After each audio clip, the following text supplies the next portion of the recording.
It's on the 1-yard line. 3rd down and goal to go. Penalty flags are down. The Giants have put it in the end zone. Let's wait for the officials and the penalty.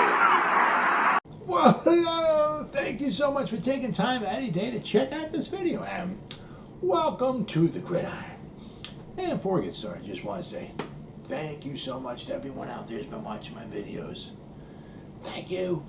If you could maybe give this video a thumbs up or possibly leave a comment below or maybe even share this video, it would mean so much to me. But at least anyway, just thank you so much for just taking time out of your day to check out this video. Thank you. Well, Patrick Graham is no mas. Wow. Very, very interesting. I mean, you figure a couple weeks ago he said he was really, I'm thinking about it. I wouldn't mind going back to being a defense coordinator of the Giants. I mean, if they'll take me, hey, okay. Now he's the defensive coordinator of the Raiders. I'm just a little confused here. Because like last year, I know the Jets wanted to at least interview him as the head coach. They want to be one of the candidates for a head coaching job of the New York Jets, a head coach. I mean, and that's also what Patrick Graham said this year. Obviously, head coach is what you want to, what you all want to be. I mean, I'm really kind of confusing the hell out of me. I mean, last year, after he turned down the Jets, and somebody asked him, "Why you turned down a job? Maybe get a head coaching job at the Jets. I mean, what's going on?" Patrick Graham, this is my dream job. I mean, come on. New York Giants, that's the place you want to be. I mean, I'm like, oh man, Patrick, that's so nice. So he said that last year, and then during this season, somewhere along the line, somebody asked him, it was during the season, toward the end of the season, I think it was, about maybe looking forward to being a head coach, and he's like, that's the goal of everybody, or that's everybody's dream, or something, or that's what something you should want to try to be as a coach. So so then it's oh, okay. So last year he was happy. Last year he didn't want to be a coach, and he wanted to stay the defensive coordinator of the Giants because it's his dream job. Now, I don't know, 10 months later, now he wants to be a coach, but then he wanted to stay the defense coordinator of the Giants because it's his dream job. But now he's the defensive coordinator of the Raiders. I really don't quite understand. Yeah, okay. That was maybe the Raiders is now his dream job, I guess. I don't know. Or maybe his dream job is working as a defensive coordinator with a coach he's familiar with.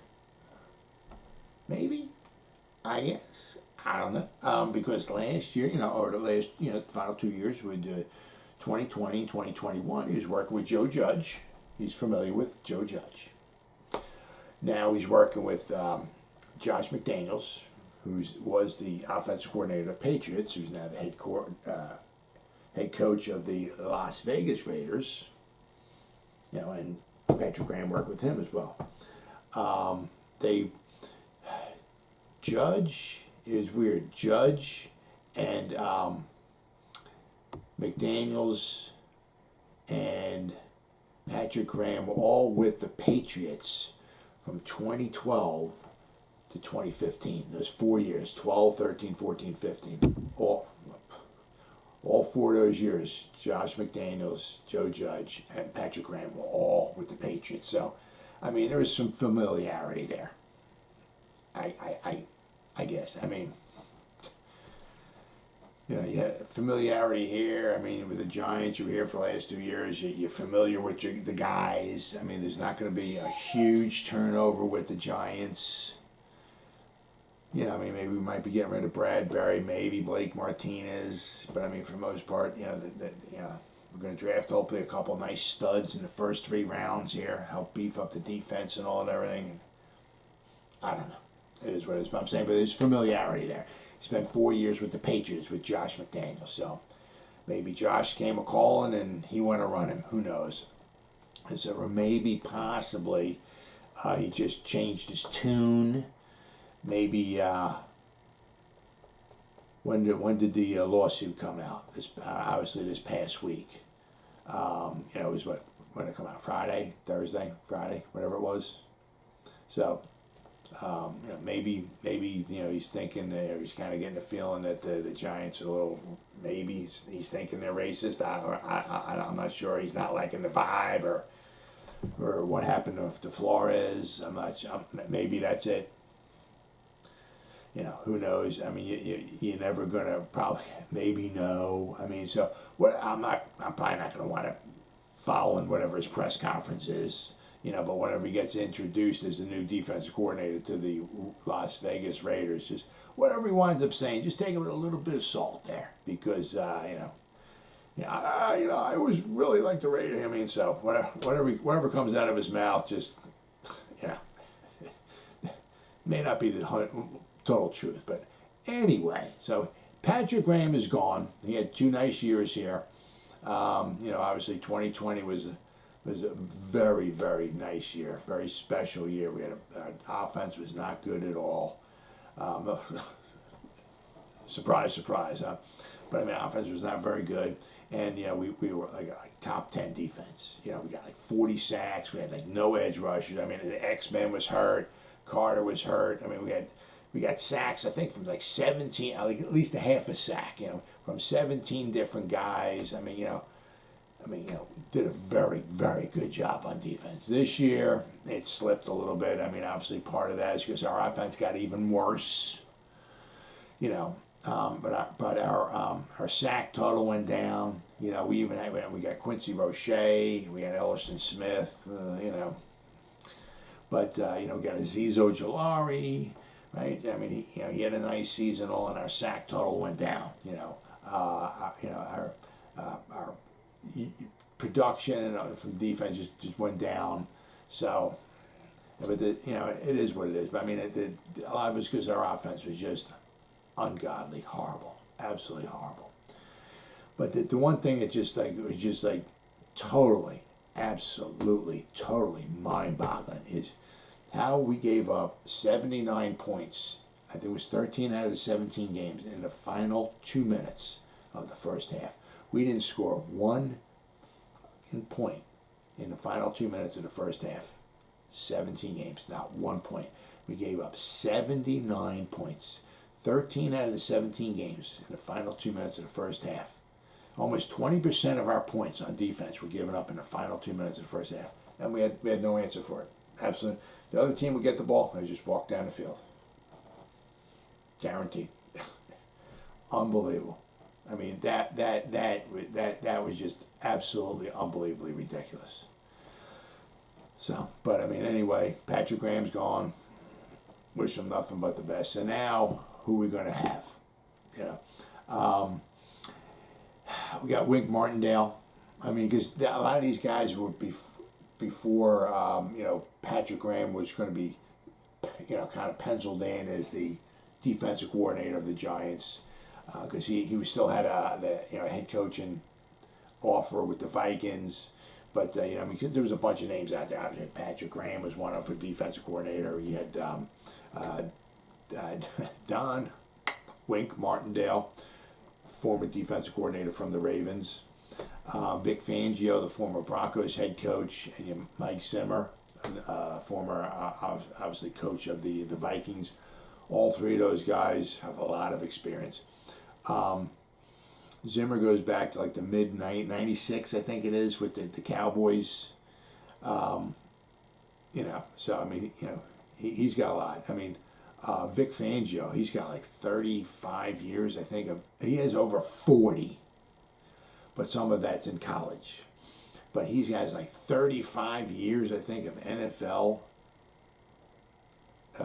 coaching experience. I mean, and then Don Wink Martindale, he has a decent amount too. But I mean, Zimmer, has done some very good things as a defensive coordinator. Maybe not the best head coach But when he's just can concentrate on a defense, he's very, very good. Don Wink Martindale, they had some injuries this year. The Ravens were ravaged with just injuries. And one of the things was, the talent just started getting was a little diluted on the defense because of the injuries. It is what it is. You start putting second stringers and third stringers in there, your talent level goes down. So what he wound up doing was he didn't want his guys just to to sit and play the regular defense and all, and just because the talent level wasn't there, because the other offense would just take advantage of their lack of talent, and they would just march down the field and probably score. So what he wound up doing, he would start putting some pressure on, and they wound up getting burnt a lot. They gave up a lot of long plays, and apparently, I guess him and Harbaugh were kind of maybe butting heads a little bit, and they both kind of agreed to go their separate. So Harbaugh is still the coach, obviously, but Wink Martindale decided to. I guess they mutually agreed to separate, I guess. So that's kind of why, he's gone. I mean, a lot of it had to do with the injuries, but he's a very, very good coach, defensive coordinator. Mike Zimmer's the same thing. And then you got Vic Fangio. Vic Fangio, he's got, a boatload of talent. He was with Carolina, with Dom Capers, when they first came into the league. He was their defensive coordinator from 1995 to 1998. Their first year, I think they were 7-9. Their third year, they were 7-9. Their fourth year, they had a bad record, and then Capers was gone, I believe, and Fangio was gone from the Panthers. But their second season, they went to the championship game. They had a very good defense. So he's had some very, very good defenses. He was there with 2000 was 11. He was in Stanford with John Harbaugh, or when he was at Stanford, and he went to Harbaugh. Then went from Stanford to San Francisco to coach the 49ers, and he was there coaching the 49ers from 2011, 12, 13, and 14. And Vic Fangio was there, and you'll remember those years. The 49ers, and they went to the Super Bowl one year. Remember, the first year the Giants beat them in the championship game. But remember, they had a good defense. They beat the crap out of Eli in that championship game. But also remember during the 2011 season too, it was a hard, tough game. The Giants had the ball. They were marching down. They got down inside the 49ers 10. They needed a touchdown to score. They needed a touchdown like the final minute, whatever it was. And to win the game, and they couldn't pull it off, but it was just a tough defensive struggle. But that was Vic Fangio's defense. They had some very good talent though too.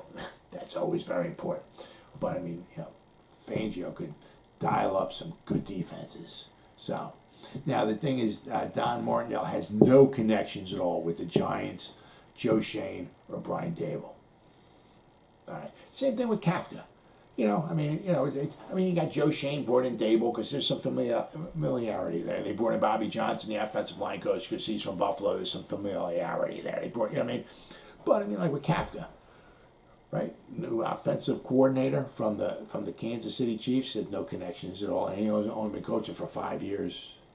So, but there's no connection there. So same thing with Martindale. So if he brings him in, there's no connection there at all. Then with Mike Zimmer has no connections with the Giants, Joe Shane, or Brian Dable. However, he was the Dallas Cowboys defensive coordinator from 2000 to 2006, and when Bill Parcells coached the Cowboys from 2003 to 2006, he was obviously the defensive coordinator. So Mike Zimmer worked with Bill Parcells. And then Bill Parcells worked with Joe Shane from the Dolphins from 2008 to 2010. Bill Parcells hired Joe Shane to work with the Dolphins. So there's a little kind of familiarity there. It is. Nobody worked directly with anybody, but Bill Parcells is. So Joe Shane can call Bill Parcells, and Bill Parcells will tell him about Mike Zimmer. So.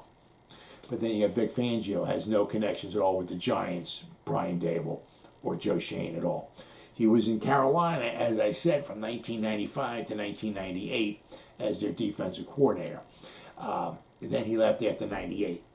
Joe Schoen started in Carolina as a ticket office intern in 2000.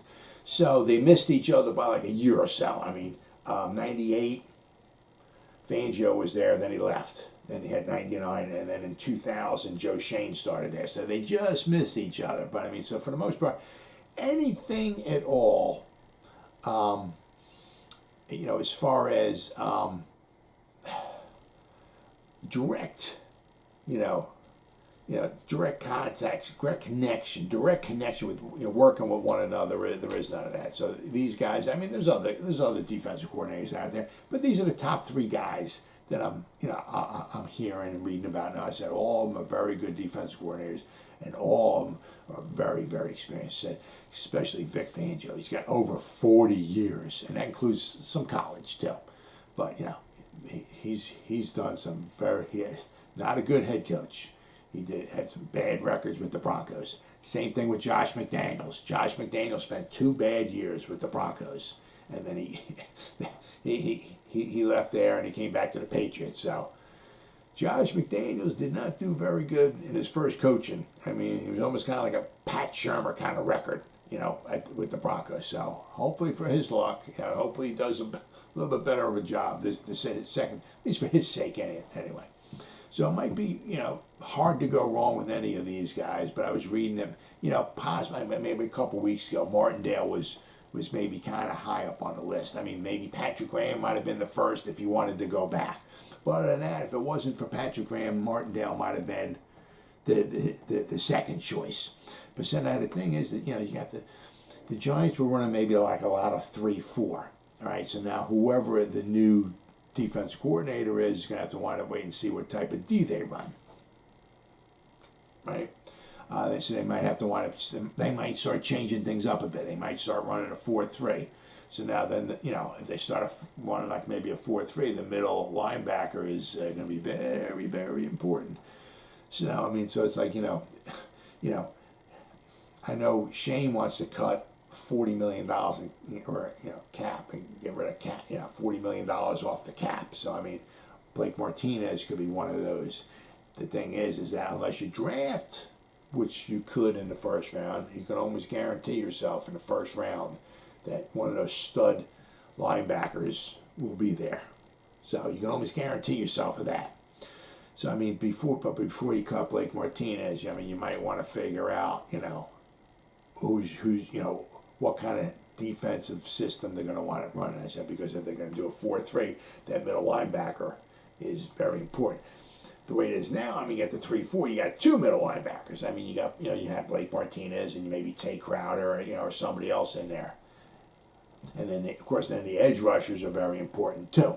So, I mean, so it's going to be very, very interesting to see. So, and if we go change to a 4-3, how is our depth on the defensive line? I mean, the defensive line, Dexter Lawrence had a nice season, nothing super spectacular. I'll kind of be interested to see what they wind up doing with him if they let him go after his. Did they re-sign him to a 5th year, or after the 4 years is up, which would be this year coming up, they let him go? Leonard Williams, I can't see them keeping him. I mean, $20-something million a year. I can't really see, them keeping him. So I mean, very interesting because if they do go to a 4-3, how's the depth on the defensive front now? Because now you're going to be putting 4 guys in there all the time instead of just 3. So I mean, we didn't exactly set the world on fire as far as sacks this year, and we gave up a lot of rushing yards this year too. So if we start doing a 4-3, now we're going to have to start beefing up on the defensive line. So I mean, it's going to be very, very interesting.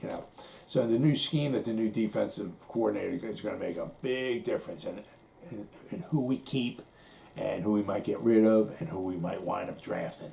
But so the Giants, they did a nice thing for Patrick Graham. You got to get, it was a nice gesture because they had to grant him permission, all right, for him to interview for another defensive coordinator position because it's a lateral move. If, like with the Vikings, being a head coach, All right, that's pretty much a given. You know, I mean, if you got a defensive coordinator and somebody wants to make him a head coach, you know, it's usually a given that, you know, there's no interference at all or anything. You know, I mean, go right ahead. But I mean, to go from your team where you're a defensive coordinator and an assistant head coach, mind you, to another team where you just might be a defensive coordinator. Same thing with the Pittsburgh Steelers. They wanted to talk to him too. You know, that's a lateral move. You know, you have to ask and be granted permission. You know, the Giants could just say, yeah, get the hell out of here. Go find yourself a defense. We got ourselves a defense coordinator. We got ourselves a damn good defensive coordinator. It's Patrick Graham. You get your own defensive coordinator. Now, I mean, the Giants didn't. It was a very nice gesture on their part. They didn't have to do that. So now Patrick Graham is gone. We got a decent amount of the assistant coaches, you know, in line and all and everything. So, but now hopefully within the next few days we'll find out who the next defensive coordinator is of the New York Football Giants. Well, as always, guys, thank you so much for taking time out of your day to check out this video. You guys stay safe out there and go Giants! Woo!